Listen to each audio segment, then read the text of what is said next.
오늘은 사사에웃이라는 제목으로 말씀의 은혜를 함께 나누고자 합니다. 지난 시간 온니엘이 이스라엘 백성들에 대하여서 메소포타미아 사람인 구산 리사다임이 이스라엘 백성들을 다스렸는데 그들을 구원한 이야기를 함께 다루었습니다. 그리고 40년의 평화가 있었는데요. 그리고 난 다음에 오늘 본문 말씀이 시작되어지게 됩니다. 12절에 보니까 이스라엘 자손이 또 여호와의 목전에 악을 행하니라. 이스라엘 자손이 여호와의 목전에 악을 행함으로 여호와께서 모압 왕 에글론을 강성하게 하사 그들을 대적하게 하시매라고 그렇게 말씀하고 있습니다. 오늘 본문 말씀에서 분명히 말씀하고 있는 것은 무엇이냐면 또 여호와의 목전에 악을 행하였다라고 그렇게 말씀하고 있습니다. 여기서 표현되어지는 또라고 하는 히브리 단어는 더하다, 증가하다, 늘리다 라고 하는 뜻을 가지고 있는 단어입니다. 다른 말로 표현해 보자면 이스라엘 백성들이 40년의 평화의 시간을 지나고 난 그 이후로부터 그들은 하나님 앞에 악을 행하기 시작했는데 그 악이 지난번들보다 더 성행하기 시작하고 더 많아지기 시작하였다라고 그렇게 말씀하고 있습니다. 본문에서는 어떤 악을 행하였는지에 대해서 설명하지는 않습니다. 그러나 앞에 나왔던 말씀들을 참조하여서 생각해 보면 그들은 이스라엘 땅, 다시 말해서 가나안 땅에 있는 우상들을 섬기기 시작했고 하나님을 잊어버렸고 그들은 하나님 앞에서 그러한 죄악들을 범하기 시작했다라고 우리는 유추해 볼 수가 있습니다. 그들이 가진 죄악은 참으로 무서운 죄악입니다. 오늘 본문 말씀에 등장하고 있는 모압, 암몬이라고 하는 나라에 섬기는 신은 그모스와 몰렉이라고 하는 신입니다. 이 신들을 섬기기 위해서는 아이들을 불로 태워서 제물을 바치거나 또한 아이들을 희생해서 제물을 바치는 인신공양하는 그런 풍습이 있는 종교였습니다. 이스라엘 백성들이 하나님의 자녀이면서도 불구하고 그들 사이에 섞여 살면서 그들과 같은 범죄를 저지르기 시작한 겁니다. 하나님 보시기에 얼마나 흉악하고 얼마나 더러운 그런 죄악인지 이 죄악들이 그들이 지은 죄악으로 말미암아서 하나님 앞에 크고 큰 범죄를 저지르게 된 것입니다. 잠시 지도를 한번 띄워주시겠습니까? 왼쪽에 있는 게 이스라엘 전체의 지도라면 오늘 본문 말씀에 등장하는 지역은 오른편에 있는 지역에 있는 지도입니다. 저게 빨간 손으로 동그라미를 만들어진 지역이 바로 여리고 성이 있는 지역입니다. 오늘 하나님께서 이스라엘 백성들이 범죄하였을 때에 모압 사람들을 강성하게 하셔서 이스라엘을 침공하게 하셨습니다. 그때 모압 왕 혼자만 침공한 것이 아니라 바로 옆쪽에 있는 모압이 밑에 있고 암몬이 좀 더 위쪽에 있거든요. 요단 오른편에 있는 지역입니다. 두 세력과 또 유다 밑에 있는 지역이 아말렉 지역인데요. 이 세 연합 세력을 만들어서 진격해서 이 모압이라고 하는 여리고성을 점령한 것입니다. 하나님께서 이 지역에서 점령하게 하신 이유는 바로 이스라엘 백성들이 범죄하였기 때문이다라고 그렇게 이야기합니다. 그들이 행한 범죄는 얼마나 크고 얼마나 무서운 범죄인지 그들은 하나님으로부터 심판과 하나님으로부터의 그러한 실패를 경험하게 하고 있는 것입니다. 신명기 23장 말씀에 보면 이 모압이나 암몬 사람들에 대하여서 이렇게 평가하고 있습니다. 바로 이스라엘의 회중에 들어올 수가 없다라고 그렇게 말씀하십니다. 자막을 내려주셔도 됩니다. 이스라엘의 회중에 들어올 수 없다라고 하는 이유는 바로 모압과 암몬이 가지고 있는 역사적인 일들 때문입니다. 모압과 암몬은 롯이라고 하는 아브라함의 조카가 소돔과 고모라가 멸망할 때에 도망 나와서 아내가 소금 기둥이 되어지고 난 다음에 자손을 번창할 수가 없었습니다. 그래서 그 딸들이 아버지에게 술을 먹이고 아버지와 동침하여서 생겨나게 된 족속이 모압과 암몬이었습니다.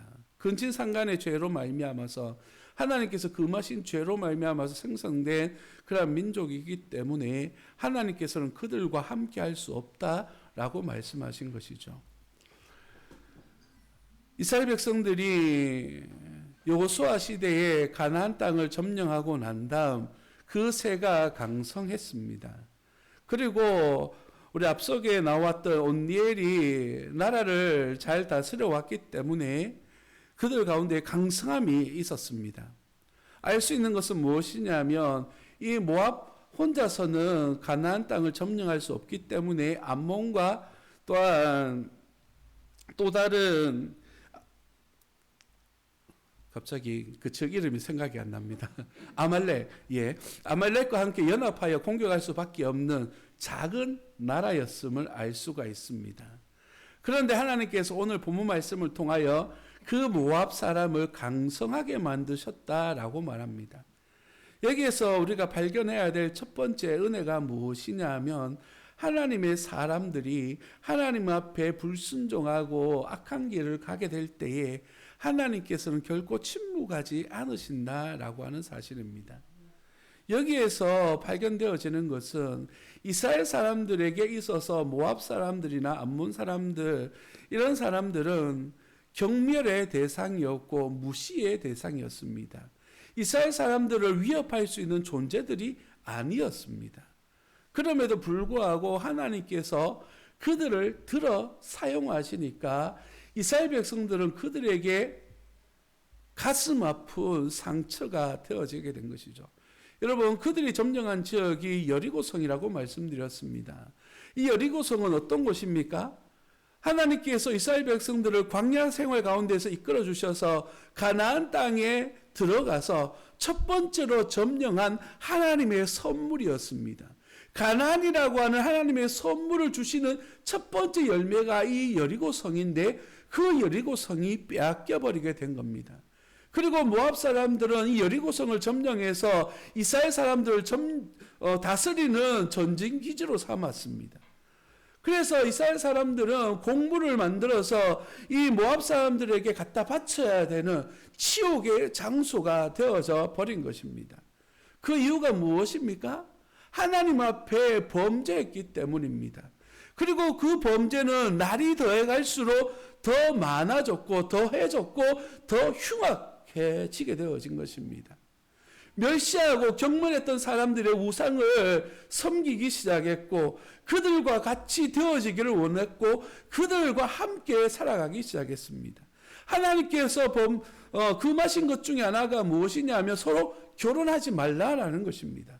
그럼에도 불구하고 그들은 가나안 사람들과 섞여 살면서 함께 결혼하고 그들의 우상을 섬기며 그들이 짓는 죄를 따라짓기 시작한 겁니다.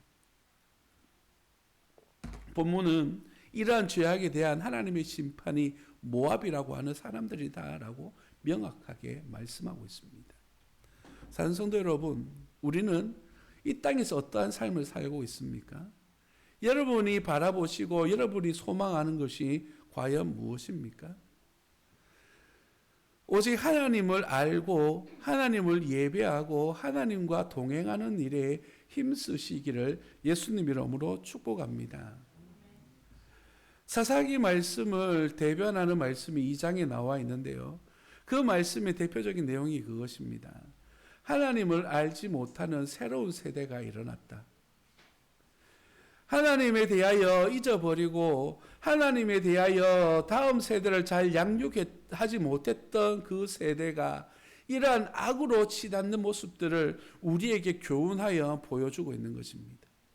교회의 책임은 내가 하나님을 잘 섬기는 것뿐만 아니라 다음 세대를 바르게 세워가는 것 또한 교회의 책임인 줄 믿으시기를 예수님 이름으로 축복합니다. 이러한 이스라엘 백성들의 고통과 아픔은 하나님께로 돌아서게 되는 계기를 만들었습니다. 15절 말씀에 보니까 이스라엘 자손이 여호와께 부르짖음에 여호와께서 그들을 위하여 한 구원자를 세우셨으니 그는 곧 베냐민 사람 게라의 아들 왼손잡이 에웃이라. 이스라엘 자손이 그를 통하여 모압 왕 에글론에게 공물을 바칠 때에 라고 그렇게 말씀을 하고 있습니다. 이스라엘 자손들이 여호와께 부르짖었습니다. 그들 가운데 이 아픔들이, 죄악에 대한 열매들이 맺혀지기 시작하니까 하나님을 찾기 시작합니다. 놀라운 사실은 무엇이냐면 그러한 하나님을 찾는 자들에 대하여 하나님의 역사입니다. 그들을 위하여 한 구원자를 세우셨다라고 그렇게 말씀하고 있죠. 범죄한 인간들을 위하여서 하나님께서 일하고 계십니다. 이것을 신학적인 표현으로 신실하신 하나님이라는 표현을 씁니다. 이 단어는 어디에서 적용되어지는 말씀이냐 하면 집을 나간 탕자가 아버지께로 돌아올 때에 아버지의 마음을 표현할 때 쓰여지는 단어가 이러한 신실하다라는 뜻입니다. 아버지가 아들이 아무리 범죄하고 아무리 나쁜 자녀라 할지라도 아버지의 마음은 그를 사랑할 수밖에 없는 것, 이것이 바로 하나님의 사랑을 이야기하는 것이죠. 그래서 이스라엘 백성들이 범죄하고 더 큰 범죄 속으로 빠져든다 할지라도 하나님께로 돌아오는 그들의 기도를 들으시고 그들을 구원할 한 사람을 세우셨는데 본문 말씀에 에웃이라고 하는 사람입니다. 이 사람에 대하여서 표현하기를 베냐민 사람이며 게라의 자손이고 또한 왼손잡이다라고 그렇게 말합니다. 일단 베냐민 사람이다라고 표현하는 이유는 무엇이냐면 이 베냐민 사람들은 굉장히 작은 무리가 모여있는 족속입니다. 그래서 많이 주목받지 못한 사람이시죠.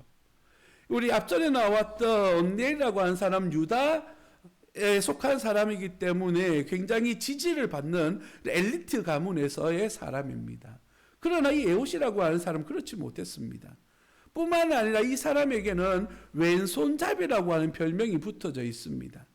이 왼손잡이라고 하는 단어는 오른손에 제약이 있는 사람이라는 뜻을 가지고 있습니다. 성경에는 왼손잡이라고 하는 표현이, 다른 표현이 또 있습니다. 그럼에도 불구하고 오른손에 제약이 있는 사람이다라고 하는 표현을 사용하면서 이 사람이 가지고 있는 이 왼손잡이라고 하는 것이 그냥 단순한 문제가 아니라는 사실을 보여줍니다. 그래서 성경학자들에 의해서 해석되어질 때 두 가지로 해석되어집니다. 첫 번째는 오른손에 장애가 있는 사람, 이렇게 표현되어지기도 합니다. 그러나 사사기 20장 16절에 보면 베냐민 사람들에 대해서 표현할 때에 이 사람들은 물매를 던져서 사냥하는 사람들이다라고 그렇게 표현하면서 이 왼손을 이용하는 전쟁에 참여한다라고 표현합니다. 다른 말로 표현해보면 왼손잡이라고 하는 이 사람들은 전쟁을 위해서 특별하게 훈련된 사람이라는 뜻을 가지고 있습니다. 오른손에 문제가 생겨도 언제든지 왼손으로 전쟁을 치를 수 있는 특별히 훈련된 특공대와 같은 그런 개념이다라고 이해하면 쉬울 것 같습니다. 그래서 오른손에 장애가 있든 왼손이 훈련되어졌던 어쨌든 이 사람에게 있어서 이 왼손이라고 하는 것은 특별한 의미를 가진 사람이라는 것이죠.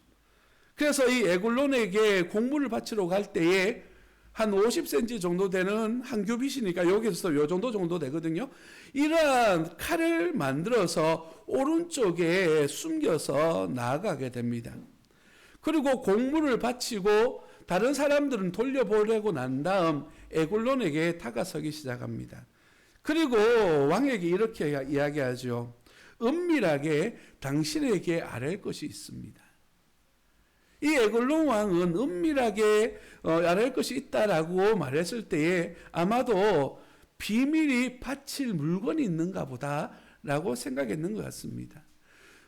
특별한 선물이거나 아니면 적에 대한 정보를 가지고 온 것이다라고 착각한 것 같습니다. 그래서 주변에 있는 신하들을 다 물려보내고 단 둘이 다락방에 남겨지게 되어졌습니다. 이 서늘한 다락방이라고 하는 것은 이스라엘 땅이 덥기 때문에 가장 시원한 장소로서의 표현을 이렇게 사용하는 겁니다. 이곳에서 왕과 이 에웃은 독대를 하게 됩니다. 그리고 에웃이 던지는 단어가 표현이 무엇이냐면 20절에 내가 하나님의 명령을 받들어 왕에게 아랠 일이 있나이다 라고 그렇게 말합니다. 은밀한 것을 다른 말로 표현하고 있는데 바로 하나님의 명령을 받들었다라고 그렇게 말하고 있어요. 이 말을 들었던 에글론은 하나님의 신탁, 다시 말해서 하나님의 말씀이 있는 줄 알고 그 자리에서 일어섭니다. 그리고 에훗에게로 다가가죠.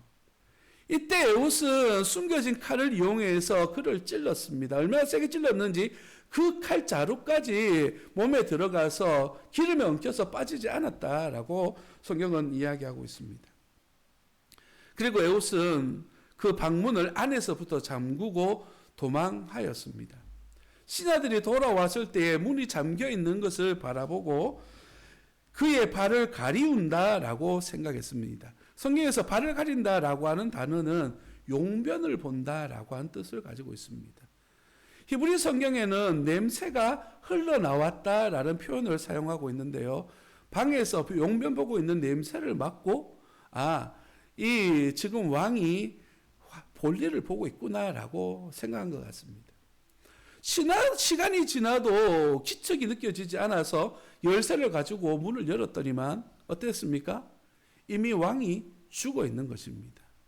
그 시간 동안에 이 에훗은 도망하여서 이스라엘 땅까지 갔습니다. 그 장소를 돌 뜨는 곳이다 라고 하는 표현을 사용하고 있는데 이 단어 히브리 말로 우상, 돌을 깎아서 만든 우상을 뜻합니다. 그래서 이스라엘과 어쩌면 경계를 뜻하는 그런 표지석과 같은 그런 의미를 가지고 있습니다. 그리고 이 에훗은 이스라엘 백성들을 동원하여서 전쟁을 시작합니다. 모압을 치기 시작하는 것이죠. 28절 말씀을 다 같이 한번 보기를 원합니다. 28절을 다 같이 한번 읽어보도록 하겠습니다. 시작. 그들에게 이르되 나를 따르라. 여호와께서 너희의 원수들인 모압을 너희 손에 넘겨주셨느니라 하며 무리가 에훗을 따라 내려가 모압과 맞은편 요단강 나루를 장악하여 한 사람도 건너지 못하게 하였고. 아멘. 지도를 다시 한 번 더 띄워주시겠습니까? 네, 감사합니다. 여기에서 지금 점령한 지역이 여리고성이라고 했습니다. 요단강을 건너서 있는 첫 번째 성읍이거든요. 지금 이스라엘 백성들이 저기 있는 유다로부터 북쪽에 있는 사람들을 함께 모아서 여리고를 공격하기 시작한 겁니다. 그러니까 이 모압 사람들은 다시 요단강을 건너서 도망하려고 할 때에 요단강에 이미 군인들을 배치해서 오는 군인들을 공격하기 시작했다라고 하는 것이 오늘 본문 말씀의 이야기입니다. 이제 내려주셔도 됩니다. 그들이 전쟁에서 승리를 했는데요. 몇 명을 죽였느냐 하면 10,000명을 죽였다라고 그렇게 표현합니다. 그리고 그들에 대하여서 29절에 모두 장사요, 모두 용사다라고 그렇게 말하고 있죠. 그러니까 이 모압 사람들이 이스라엘 땅을 다스리기 위해서 데리고 왔던 군대들은 가장 엘리트 군대였다는 것을 이야기합니다. 힘이 있고 장성하고 실력이 뛰어난 탁월한 군인들을 데리고 온 것이죠. 그런데 하나님께서 함께 하시고 하나님의 역사가 이 에글론을 죽이고 난 다음에는 오합지졸이 되어지게 된 것입니다. 그래서 10,000명이 죽고 용사들이 생명을 빼앗기게 된 것이죠. 본문에서 사용되어진 30절에 보면 굴복하였다라고 하는 표현을 사용하고 있는데 이 단어는 정복되었다, 복종시켰다라고 하는 뜻을 가지고 있습니다. 근데 이 표현은 교만한 사람을 발로 밟는다라는 뜻을 가지고 있어요. 다시 말해서 하나님의 백성에 대하여서 반기를 들었던 그들이 하나님의 능력에 의해서 공격을 당했다, 복종하게 되어졌다, 굴복당했다라고 하는 뜻을 가지고 있는 것이죠. 여기서 우리가 살펴보게 되는 두 번째 은혜가 있습니다. 바로 하나님의 백성들을 공격하고 그들을 멸시하고 그들을 다스리는 행위는 하나님의 백성에 대한 범죄가 아니라 하나님에 대한 범죄다라고 하는 사실을 가지고 있습니다. 그들이 목이 곧아져서 하나님 앞에 곧은 목으로 하나님의 백성들을 다스리고 있는 것이죠. 물론 이스라엘 백성들이 하나님의 심판을 받아서 모압 사람들이 강성해지고 그들을 압제하고 있었다 할지라도 하나님 보시기에는 이것 또한 범죄다라고 보시는 것이에요. 그 예를 어디서 볼 수 있냐면 바로 출애굽 사건에서 볼 수가 있습니다. 이스라엘 사람들이 애굽의 압제 아래 있을 때에 하나님의 하신 말씀, 창세기 15장에서 아브라함에게 약속하셨던 말씀 속에서 이스라엘 애굽 사람들의 죄가 아직 채워지지 않았다라고 말씀하시고 이스라엘 백성들을 나오게 하실 때 애굽에 대한 범죄에 대한 심판으로서 하나님이 이스라엘 백성들을 사용하시는 장면들을 보게 됩니다. 아무리 이스라엘 백성들이 아무리 하나님의 자녀들이 하나님 앞에서 범죄하고 하나님 앞에서 잘못된 길을 걷는다 할지라도 그들을 비방하고 그들에 대하여서 죄를 짓는 세상에 있는 모든 악들은 하나님 앞에 범죄다라고 말씀하시는 거예요. 하나님의 사람들을 심판할 수 있고 하나님의 사람들에 대하여서 정죄할 수 있는 유일한 분은 하나님이시기 때문입니다. 그래서 하나님의 사람들은 하나님 앞에 죄를 구하고 하나님 앞에 용서를 구하고 하나님의 인도하심과 도우심을 구하는 것이에요. 그래서 세상에 살아가면서 내가 세상 사람들에게 짓눌리고 내 죄 때문에 내 연약함 때문에 세상 사람들 사이에서 치인다 할지라도 그들에게 무릎 꿇고 비굴하게 살아가는 것이 아닌 것이죠. 우리 하나님 앞에 기도하는 것이고 하나님의 인도하심을 받는 것입니다. 이것이 우리에게 주어지시는 하나님의 은혜의 손길이라는 것입니다. 이 에봇이라고 하는 사람이 왼손잡이라고 말씀드렸습니다. 이 왼손이 가지고 있는 컴플렉스는 어쩌면 우리가 이 땅에서 살아가고 있는 우리들에 대한 연약한 모습의 표현일지도 모르겠습니다. 31절에 보면 에훗 이후에 아나스의 아들 삼갈이라고 하는 사람이 등장합니다. 이 삼갈이라고 하는 사람에 대하여 표현할 때에 아나스의 아들이라고 하는데 아나스는 우상을 이야기합니다. 성경학자들은 이 삼갈이라고 하는 사람이 외국인일 것이다, 우상 숭배하던 사람이었을 것이다 라고 그렇게 생각합니다. 그리고 그가 이 전쟁에서 승리할 수 있었던 무기가 무엇이냐면 막대기, 소 몰 때 사용하는 막대기를 이용해서 600명을 죽였다라고 말합니다. 그 대상이 누굽니까? 블레셋 사람들입니다. 여러분, 블레셋 사람의 손에서 건져냈던 유명한 사사가 있습니다. 그 사람이 누구죠? 힌트로 손이 3개입니다. 자, 누구죠? 삼손입니다. 삼손이 행했던 그 블레셋과의 승리보다 한 줄에 평가되어져 있는 이 삼갈이라고 하는 사람이 더 위대하게 평가되어집니다. 이 삼갈 또한 에훗처럼 컴플렉스가 있는 사람이었어요. 유다 사람이 아닌 것이죠. 그리고 그가 사용했던 무기는 그냥 목동들이 들고 다니는 단순한 막대기에 지나지 않았습니다.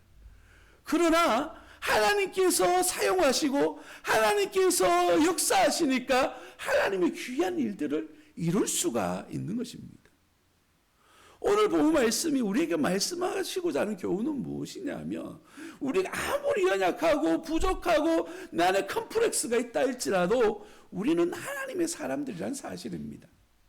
내가 아무리 연약하다 할지라도 하나님께서는요, 하나님의 손에 붙들려 있는 우리들을 그저 내버려두지 않으신다라는 것입니다. 그래서 우리를 사랑하여 주시고 안아주시고 그 선한 길로 인도해 주시는 것이에요. 우리가 아무리 넘어지고 실패하고 죄악 속에 거한다 할지라도 하나님은 신실하신 손으로 우리를 구원하여 주시는 것이에요. 이스라엘 역사가 얼마나 비참한 역사를 가지고 있습니까? 이제 사사기를 이제 시작했습니다만 반복적인 죄가 또 일어나기 시작합니다. 더 큰 범죄를 저지르기 시작하죠. 그럼에도 불구하고 그들은 하나님 앞에 돌아서게 될 때마다 용서하여 주시고 구원해 주시는 것이에요. 바로 우리를 이렇게 사랑하여 주신다라고 말씀하십니다. 그 사랑은 어떻게 나타나기 시작합니까? 바로 예수 그리스도의 피값으로 우리 가운데에 나타나기 시작한 것입니다. 우리의 노력이나 우리의 잘남 속에서 우리를 구원하시는 것이 아니라 그 극진하신 사랑 때문에 우리가 구원을 얻을 수가 있는 것입니다. 본문에서는 이것을 평온하였다라는 표현을 사용합니다. 이 평온이라고 하는 단어는 전쟁을 쉬다라고 하는 평안과 같은 뜻입니다. 평화가 이루어졌다는 것이죠. 이 평화는요, 하나님께서 이스라엘 백성들에게 주시는 복의 열매인 것이에요. 우리가 이 땅에 살아가면서 하나님의 평화를 누린다, 은혜를 누린다는 것은 다른 말로 표현해보면 여러분은 지금 하나님의 은혜를 누리고 있다는 것이에요. 하나님의 복이 임하고 계신다는 것이고 하나님께서 결코 침묵하지 않는다라는 사실을 보여주는 겁니다. 예수님을 믿는 사람들이 마음의 평안을 누리고 있다, 이것은 하나님의 축복을 누리고 있다라는 다른 뜻입니다. 성도 여러분, 여러분의 믿음의 생활 가운데 하나님의 평강이 있습니까? 하나님의 은혜가 있습니까? 하나님 때문에 기뻐하고 즐거워하고 있습니까? 여러분, 그렇다면 하나님은 온전한 축복을 누리고 있는 것이고, 만약 우리 안에 평화가 없고 우리 안에 근심과 걱정이 가득 채워져 있다면 우리는 돌아서야만 합니다. 하나님께로 부르짖어야 됩니다. 하나님을 소망해야 됩니다. 시편 58편 8절 말씀에서 우리에게 이렇게 말씀하고 있습니다. 내가 하나님 여호와께서 하실 말씀을 들으리니 무릇 그의 백성 그의 성도들에게 화평을 말씀하실 것이라. 그들은 다시 어리석은 대로 돌아가지 말지로다 라고 말씀합니다. 우리에게 은혜를 주시기를 원하고 평화를 주시기를 원하셔요. 그러면서 다시 그 길로 돌아서지 않기를 원하십니다. 오늘 말씀을 받은 저와 여러분들, 오늘 말씀을 통하여서 하나님만을 바라보고 하나님께서 주시는 평화를 누리며 그 은혜 아래 거하시기를 예수님 이름으로 축복합니다. 기도하겠습니다.